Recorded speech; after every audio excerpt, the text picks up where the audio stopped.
to me, you just so happen to be in the room. Because there's so many things in my life that I know I'm walking around saying, Lord, I know I need to take this piece of me, this part of me, cut it off, and absolutely leave it in the past. Yeah. Because your past does not define your future, but it can certainly catch up to you if you don't fully destroy it. It's good, Robby. It can certainly run up behind you. When you're running the race of faith, you get tired, you slow down, and all of a sudden you feel like your past just hits you in the back.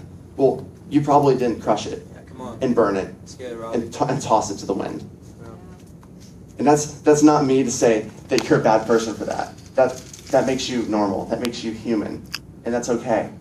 Because you have 50 other people in this room tonight that are walking through the same thing that you are.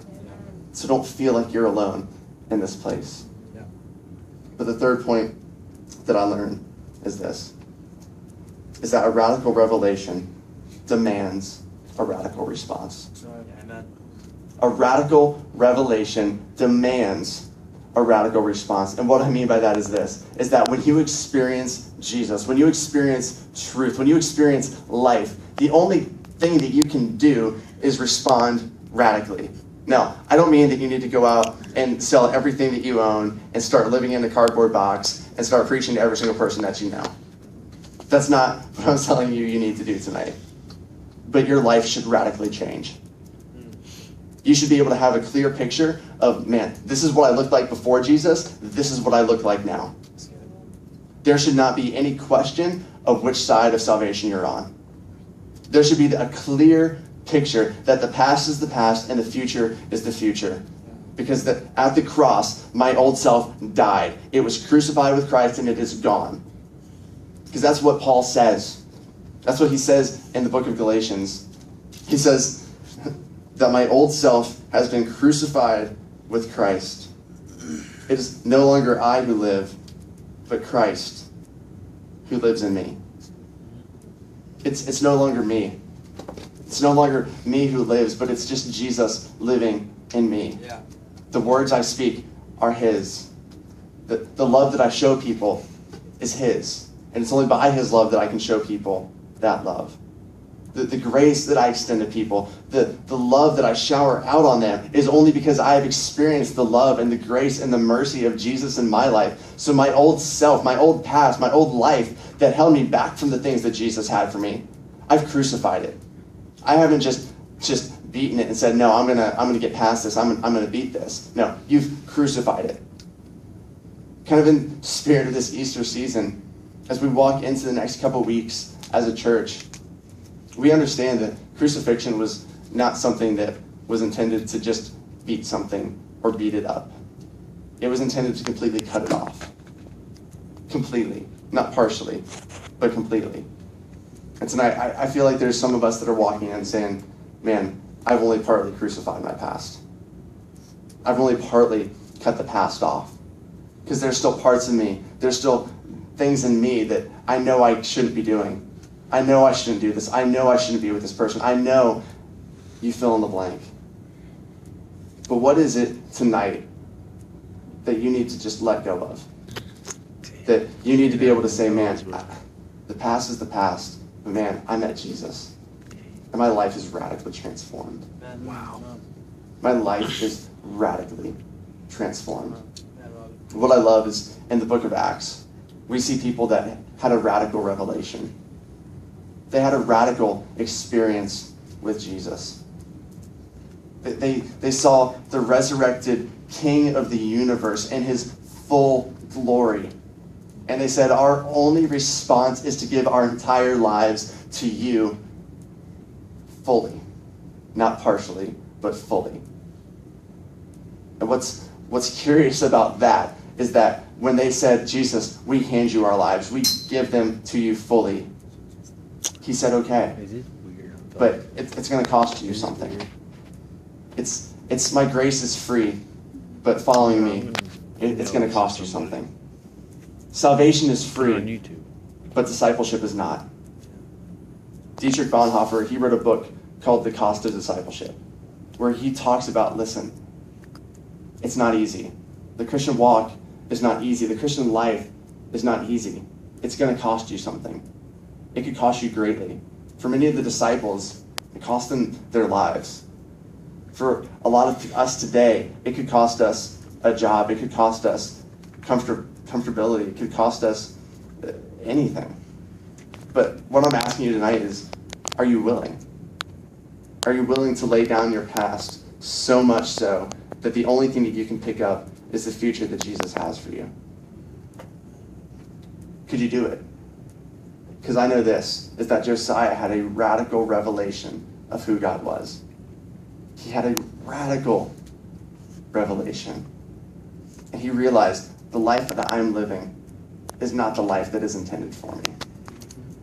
The life that I've been given, that I'm right now just wasting. I need to do something with this. And what I love is his response and what he does. Where he just says, I'm just going to trash it. I'm just going to, anything that was separating us from God, anything at all that was separating us from God, we're going to take away, throw it on the floor, burn it, and scatter the ashes. So I'm going to have the band come back up right now and just kind of just play for a little bit. But I want you guys to reflect on a question. A question that I have been wrestling with the entire week, that has been absolutely just ripping me apart.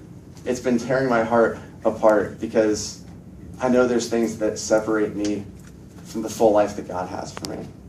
And that's just me being honest. I'm not perfect just because I'm here. I'm up here speaking. If anything, it's probably the opposite, because God uses broken people for his glory, to build his kingdom.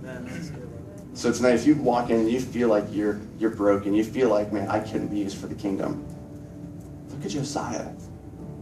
The dude recognized the fact that he was so far off, his only response could be run fully in to the plan that God has for him. So my question for you tonight is this.